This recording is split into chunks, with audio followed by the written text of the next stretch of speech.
তুমি তাদেরকে জান্নাত দাও। এমন দিন আমাদেরকে নসিব করেছে। এই দিন কার জন্য পেয়েছে না যুবক বাবারা? আমি আর তুমি এই দিন কার জন্য পাইছি? কেন দিয়েছেন? মদিনা মুহাম্মাদুর রাসূলুল্লাহ সাল্লাল্লাহু আলাইহি ওয়াসাল্লামের কারণে আমরা এই দিন পেয়েছি। শুকরিয়া বলেন আলহামদুলিল্লাহ।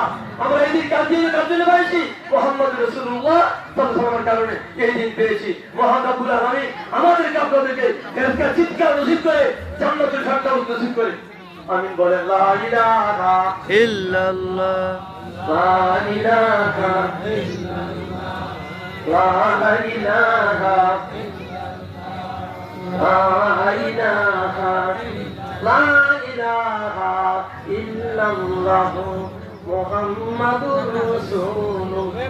এই যুবক বাবা আমার, এই ভাইরা আমার, বাবা আমার, বাবা আমার, এই যাওয়ার রোজা রাখছে দিতে, যারা সেদিকে গেছে দিতে, যারা তারিখ করছে দিতে, বলিয়া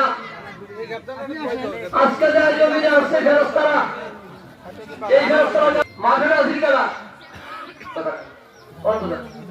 মাঠে গেছিল আল্লাহ। এই কথা বলা, এই মাঠে গেছিল কেউ ছিল? আরে কেউ বন্ধু বান্ধব ছিল? কথা বলা বুঝে না কেন? মাঠে যে আল্লাহ ছিল, এখনো আল্লাহ। কবর জেলার ব্যাপার কে থাকবে? আর কবর গিয়ে কেন সঙ্গী আছে? কথা বুঝে। এই যুবক ভাইয়েরা, যুবক বাবারা, আরে কবর